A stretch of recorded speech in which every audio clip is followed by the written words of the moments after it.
Hey, welcome to Unleashing Genius. I'm Gabie Boko, the Chief Marketing Officer at NetApp. This series, if you've been here before, it's a reminder, but it's a set of executive conversations about what's changing across industries as AI, data, and shifting business demands reshape how organizations are running. In each of these episodes, if you haven't been here and this one is going to be a good one, we're going to zoom out and look for patterns that leaders are running into right now and where pressure is building and what assumptions are breaking, what it takes to respond in a way that holds up over time. Obviously, we're going to try to use our customer experience as a lens, but obviously, again, the goal is broader takeaway, what leaders should learn and what they should do differently as these shifts accelerate. So today, I'm very excited about this because leaders often get told to move faster and lower the risk in the same meeting. And most have quietly decided that I can only do one of those. And underneath that argument is data. It's what attackers are usually after, and it is what everything else in the business now runs on. So where protection sits relative to the data ends up setting how fast a company can actually move. Den Jones has spent his career on both sides of that problem, which is kind of unique. He led security across some of the largest companies in tech, taking programs that touched more than 100,000 people from plan to production in months rather than years. And he now runs 909 Cyber, where he works with companies small enough that one bag we can end them. I'm excited to talk about those changes for the business, for the team, and for the pace of everything, what protection is designed in where the data lives instead of wrapped around a system that's after the fact. So welcome, Den. Thank you for joining me on this conversation today. Thanks, Gabie. Excited to be here. This is going to be a fun one. It is. Hey, you know what? Before we start, just give us a little bit of a snapshot of 909 Cyber. Yeah, so 909 Cyber, we're consulting. Well, we were originally a consulting firm. We launched about a year and a half ago with the focus to help and support small, mid-sized companies in their cyber programs. Through a twist of fate, we launched a freelancer marketplace, which is called 909 Select. And then recently we launched our flagship product, which is called 909 Shield. And that protects the interview process from fraudulent applicants. We've all heard about North Koreans getting in and stuff like that. So our product solves that issue. And we're excited that we've actually just got a patent pending status as of today. So this is, so it's exciting, it's fun. And I tell people, Gabie, I used to have a real job.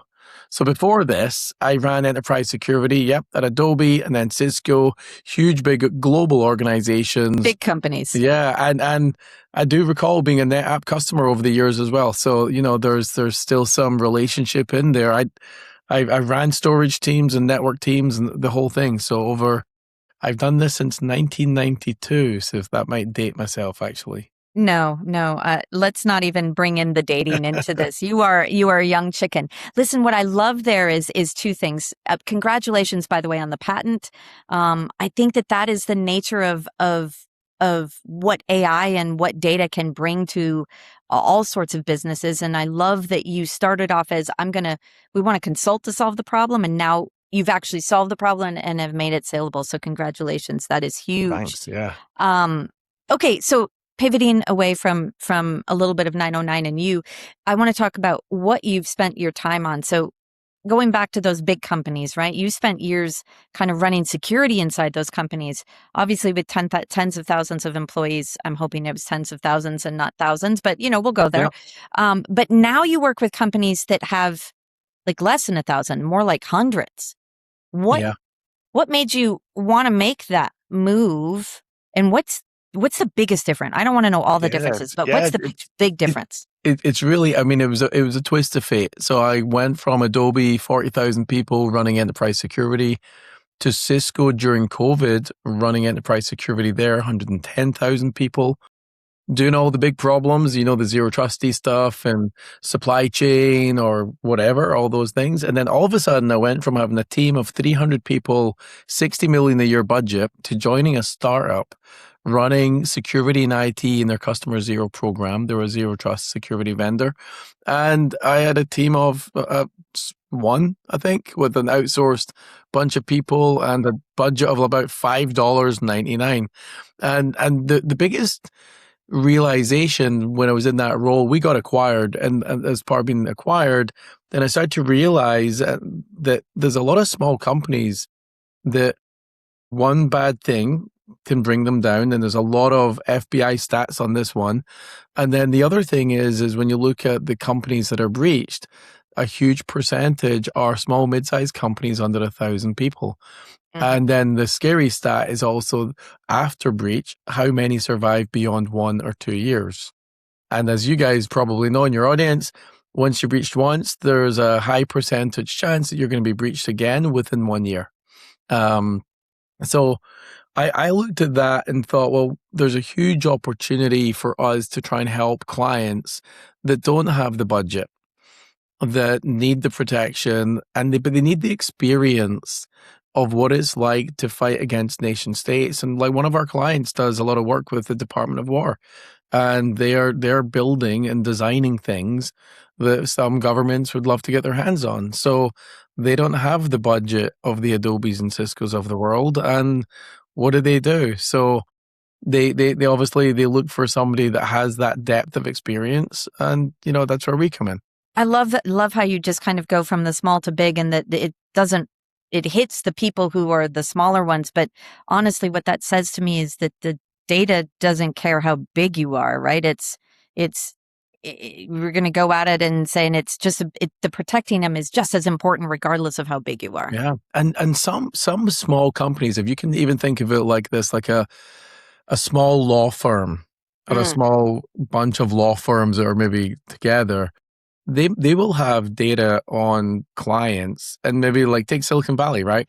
We've got a lot of very high net worth clients in this valley that have law firms, and if they're going through something like a divorce or some other life-changing event where if that data was stolen and placed on the dark web, it could be used against them in a really negative way. So it doesn't matter if you're a small law firm or if you're a big Cisco or, somewhere in between. The reality, to your point, data has value, and it doesn't matter. You could have the smallest amount of data and it will have higher value than a huge amount of data. You know what I love too is that you're taking your experience and you're saying, I did this and now this feels like it feels personal for you. Is it personal? I think it is, because I look at it like, again, going back to the experience of the big companies. Big companies, there's a lot of bureaucracy, there's a lot of slowness, and we can dig into that. But what I really find is they've got a lot of money, but there's not a lot of common sense. It's not very pragmatic. So we coined this phrase, like, we deliver pragmatic security that doesn't break the bank. Because a lot of security practitioners are so busy looking at the SANS top 20 or the OWASP top 10, and we got to do all that. You don't have to do that. That data that we're talking about, how you protect it, some of those things don't reduce that risk significantly, but you'll spend millions of dollars on it.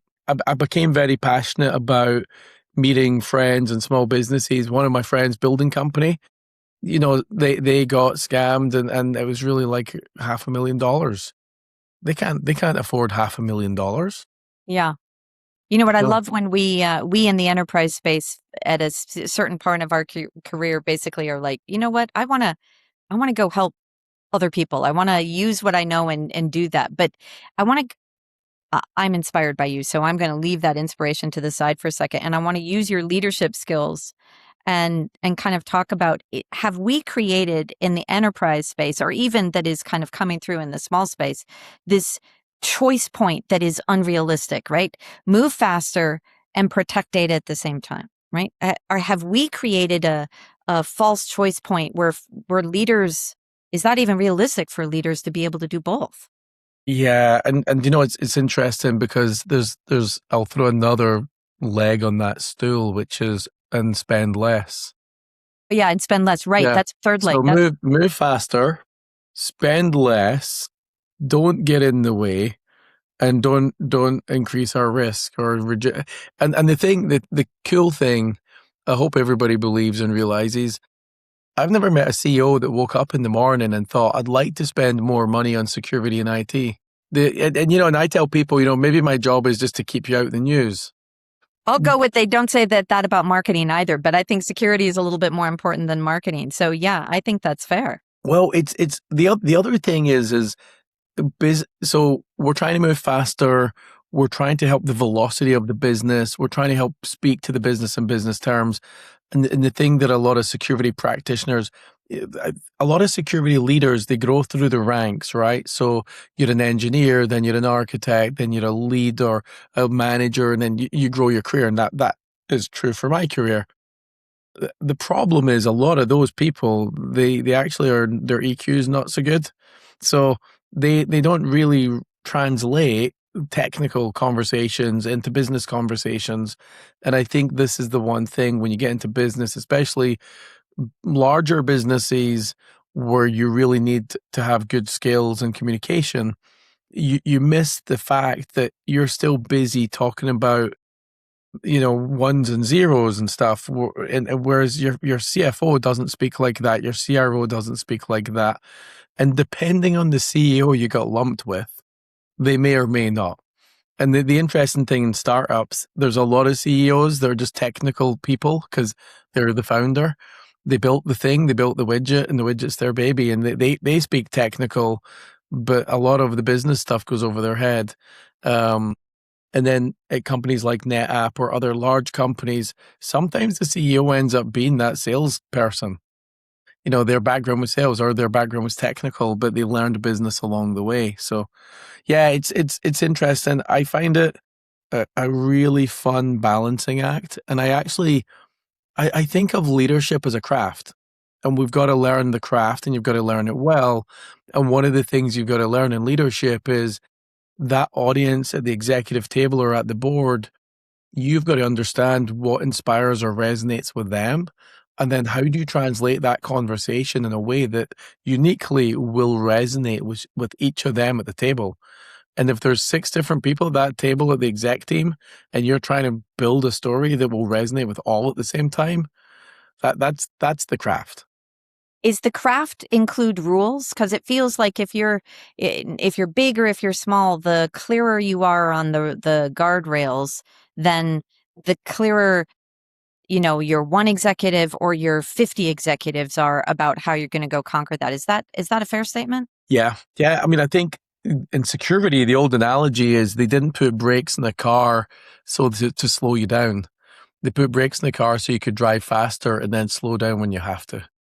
So I like that. guardrails or brakes, the reality is, and you've got to be really careful because in every organization of a business, you are a business partner.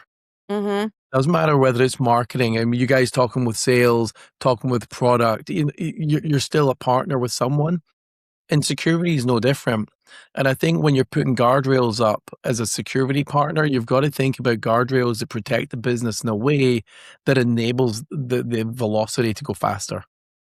And if you don't do that and you create policies that are bureaucratic and nonsense and lack that common sense thing, then people will just work around you. They'll avoid you. They'll Right. do their own thing. So the reality, and I learned this at Adobe, at a great boss, and he said to me, he was like, hey, the thing about that policy is if people are working around it, maybe you can figure out why they're working around it. And then maybe we look at the policy and can we adjust the policy to fit the business in a way that makes sense? It's not to say that you don't do it. It's just to say that you've got to do it in a way that enables the business. So you become a business partner as opposed to a business blocker. So we're balancing then in those guidelines speed and risk, right? Yeah. So Yeah. what do you think in your experience are the actual trade-offs between speed and risk? I love the boss. I think that's the right way to come at any problem, right? You don't double down on like it's the policy, right? You say, all right, what's going on? But is there something else between that you can also learn from, hey, listen, if I need you to risk a little bit more, where do I balance the speed? What in your experience has been that thing that helped you do that balance? I'd say there's 2 things. The first one is how can you make security be a background activity that the employees don't notice? It just happens in the background. Like authentication, do you need to log in 5 times a day? Probably not. You're not improving security. but are there background checks and balances we can do? We said that about our zero trust deployment at Adobe. We were like, we have reduced risk, we've reduced friction, and we've reduced cost. When you can do all three, that's the thing. So I think that is, for me, the epitome of security done right, which is you're working with the business in a way that you're bringing security to the table without even the employees noticing that situation, which is really a fun outcome if you get it. I think the second one is really when it comes to policies and guardrails and things, you got to be really pragmatic and bring common sense. And I make the joke all the time. Sadly, common sense is not very common. So, Oh, wow. Yeah, so that's so true, right? yeah. So how do you make someone, realize that you don't need to dig your feet into the ground and be like, it's this way, it's got to be this way. There's that conversation is a dialogue that you want to have and build a partnership, build a relationship. And Yeah. I think that's critical. I love those 2 points. So you're basically saying, how do you make your employees feel something really good about this or feel like not feel it, right? And then the Yeah. second one is common sense that actually pays off, and that's kind of the payoff there. I love that. So I'm going to go to a next one, just because I really like where this kind of how you're thinking about things. Um, I love the pragmatically that you're talking about, but the last decade, let's just say that we haven't been here for more than multiple decades. Let's just focus on the last Yeah. decade.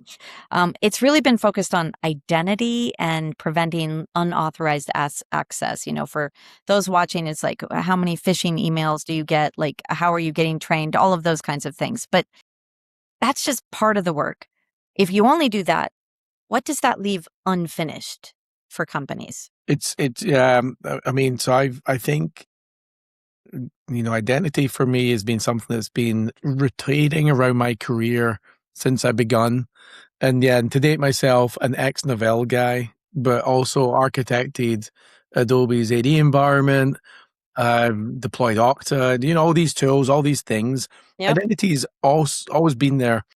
It's but the reality is, and first of all, we've never done it right. We've never ever Ah, done it right in the sense of I can talk to companies tomorrow and find out that they've still not done MFA for the last, not broadly across the whole company, or now they've not done phishing resistant MFA, or they're still doing passwords and they're still changing passwords every 90 days. There's a whole bunch of things about identity, non-human identity, which brings us into AI. We didn't solve the least privileged thing for the humans. So when they talk about identity and least privilege, we never solved that. It's still a big mess. And then we brought in non-human accounts, keys, and AI agents, and all these things. And if you think of one human having 100 AI agents working on their behalf in the future, they're going to run amok, and we'll give them access to stuff, and we'll probably screw that up too. So I look at it like the identity problem is still one that is going to be one of our biggest. yep. But identity is only a means to an end. Because if you remember, the whole reason we're here as security practitioners is to stop bad actors getting access to the data that Right. we want to protect. So I look at this like, more often hackers aren't hacking into your systems. They're just logging into your systems because we screwed up the identity front door. So I look at it like that. I think with AI, I think we're going to still struggle. I think in the AI landscape, there's a lot of companies that really struggle to understand how their employees are using AI, Mm-hmm. what AI they're using, whether it's personal AI platforms where they're doing business or business platforms that the company's paying for, but they're doing personal work using that AI. So Yeah. I think the whole visibility thing is missing. I mean, we write strategies for companies pretty regularly about AI and AI guardrails. Yeah. And then how do you get the visibility? What are the business partners that we've looked at and worked with? And there are some solutions. The problem for the average company right now Mm-hmm. is there's a flood of AI security vendors that have emerged in the last 12 months. Everybody says they can protect your AI agent. Everybody says that they can have visibility. So So we've spent, I mean, I think I stopped doing calls with AI vendors after about 50 vendors. Wow. We done, it was getting to the point where it was probably about 10 hours a week, just myself and our team looking at AI vendors and figuring out which ones might Mhm. have something as opposed to smoke and mirrors. Yeah. Um, but I'm not scared of the whole AI journey. I think the AI journey is going to be fascinating and fun. Right. We just gotta think as security practitioners, how do we ensure that companies can onboard to an AI world in a way that's safe but fast? And then the other one is cost effective because Always. we're watching tokens getting burned because employees don't know Yeah. how to use which model when. Um, so that's the other one. I think it's so interesting that you paralleled the whole identity with data and AI. I mean, it's in the AI journey, the human part of it is still there, but the volume that's coming through the AI agent part is still Oh, also it's huge. critical. And you're basically telling me that we didn't fix it over here, and now there's so many tools to fix it over there. We've still got the hole. Yeah, we've got a really good relationship with the FBI, and one of the leaders there. We had this conversation, and it basically we were just talking about the basics. Mm-hmm. So many companies are still struggling to do the basics from a security perspective that they then get breached, and they wonder what went wrong. And it's fascinating to me that boards and CEOs are pushing so heavy into AI, and I think that they think that it's going to save them money. They're Right. like, "Oh, we can get rid of 10% of our workforce because AI is gonna do it." It's the same analogy when we went from data centers to the cloud. Right. You've got this Yes, I said that as transition. well once. Yes, I Yeah, you agree. got this transition point where there's a bit in the middle where AI is not good enough. It still needs its handheld, Yeah. and we just sacked all the people, or the ones that need to hold its hand, and then we're thinking it's gonna be great. It's not great yet. Right. Um So, so I think for the next 12 months at least, boards and executives need to realize that we're actually double paying right now. We need to double pay. Otherwise, your AI is going to run amok and you'll not have the skilled staff to actually pay attention. Yeah, so human version still viable. Please double bubble or otherwise you open yourself up to more risk. So, Yeah. hey, how does how does your security team or how does a security team get involved in some of these decisions a little bit earlier, right? Instead of just, like, oh, bring in the security team, we had a problem, or how are you anticipating it? You know what I mean? Yeah. Yeah. That Yeah. seems to be part Yeah. of a big issue that we could solve. It's a big issue with every transformation. So when you look at the move to the cloud, when you look at this, you realize that a lot of companies have built their business model, like even AWS at the start. Swipe your credit card, use my thing. And a lot of AI companies are doing that as well. So the reality is a lot of companies, without them knowing it, they've already got people using this. And so I would say that if there's a single company out there where they think their employees are not using AI, then they're blind to the issue. Hmm. I think there's not a chance that we can get ahead of it as a security organization. I think Okay. if security organizations haven't already published guardrails and guidelines, then they're already behind the eight ball. Because without doubt, every single person in that company has begun to jump on some level of AI, and it might just be I'm using like even Office. I can use Microsoft Office, and in there already they've embedded Copilot, Right. or I'm using Gemini or whatever one, whichever one floats your boat. The, so the reality is almost everybody we speak to, they're already using it, Yeah. whether their company has funded it or not, or whether their leaders are aware they're using it or not. So Yeah. I think we're behind the eight ball. Um, every client of ours, we've already been working with them on publishing the guardrails and guidelines like 6 months ago, a year ago.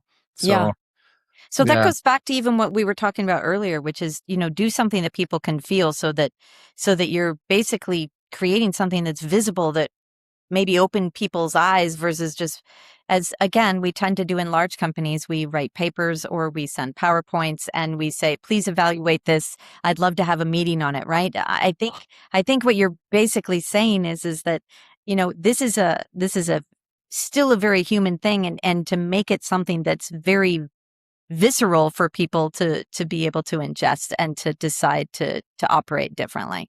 Yeah, the other thing as well is, and going back to we have to move faster and Yeah, the the friction expectations are between that. higher, and this Yep. piece is a lot of the larger your company becomes, the more people in that company try and justify their jobs a lot. The bigger these essays become, so I want to tell you about AI. I need to suddenly write a book. It's like, no, no, no, just guardrails. Give me a bullet list of 10 things, 5 things even. Give me something which is easy to digest that we can share to 1,000 people, or however many thousands, that doesn't take up 10 minutes of their time. Because the minute the security team or any team sends this document that's 20 pages long, do you Mm-hmm. ever think someone's going to read that nonsense? No, They're not. So this is never. where Gabie, this is where the pragmatic thing comes in. Common sense and pragmatism will tell you that send something someone can digest. And we're in a world right now where content needs to be short and sharp. Otherwise, our attention span disappears. Yeah, I agree with that. That is, I harken back to the training. Everybody takes training, right? It's usually you get the first couple of questions right because it's like, oh yeah, I'm invested. And then 45 minutes later, when you're still taking the training, you're like, I've totally lost the plot. Yeah, and the things we guide teams on this a lot.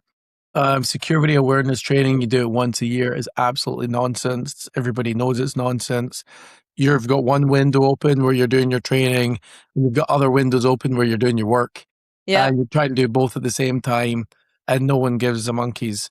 Um, Years ago at DEF CON, one of my favorite conferences, a social engineer talked about educate your employees on how they protect themselves and their families from cybercrime online. Not your company. Yeah, make it Educate personal. them, make it personal, because that will be something they're invested in. And you do it in such a way that then Yeah. when you're doing it at work, it resonates. Now, one of our clients, actually, what we do, and talking about AI and stuff, I use Lovable, and I create a questionnaire. Yeah. I just do, like, here's a 10 question Yeah. questionnaire about, and this one was about phishing. The next one we're going to do is about passwords and password managers.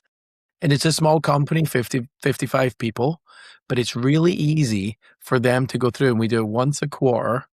And we just basically send them this, and we give them examples. Like that last one, here's examples of phishing and stuff like this. You get these emails, and using something like Lovable, it probably took me about an hour to create. Yeah. And it was so simple. Well, and And it probably more impactful because it resonates, right? yeah, and well, the thing is it's fun, it's engaging, it still educates, and it's quick. Yeah. And we'll do 4 a year, and they're easy. They're just, it's a quick little survey which has weaved into it teaching points. Interesting. And that for me is way better. The other thing, when you do phishing training, if your company's attrition rate's about 10%, that might Mm-hmm. be an average attrition. So if you're at about 10%, that means every year, every month, 10% new people coming in. Like, you're just trying to play catch up all the time. And there are some really good email Sure. simulation companies, and I think some of them are doing really good. There's one that we favor more than most. Um, and that's great, but at the same point, you're training 10% of the people that are about to leave. Yeah. That's so true. Hey, listen, top 3 things, right? Like, what do you want people who are in this, what do you want them to take away from this conversation? Top 3. Don't do checkbox security would be one of them. I mean, I think it's be pragmatic and be really thoughtful about how you're spending the small amount of budget you get. Um, Build relationships with your peers in the organization, so your business partners, in a way that fosters them to want to bring you to the table early on. And then I think the other one is try and enable the business in a secure way.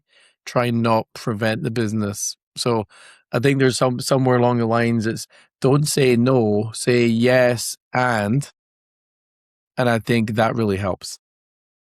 Den, that's awesome. I have enjoyed this conversation. You're a great podcast partner to me.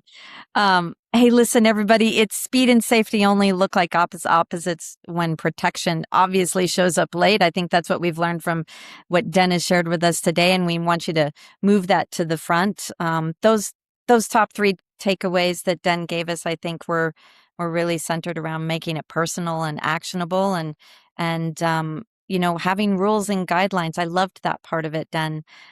This whole conversation is about turning your possibility into great execution. So I hope that that's what keeps you coming back. And what Den made really clear today is that data foundation and how you manage security has to hold up on your worst day, not just the day it was designed. So Den, hey, thanks for joining again. Thank you, everybody, for turning into Unleashing Genius. And we look to see you next time. Thanks, Gabie. Thanks, everyone.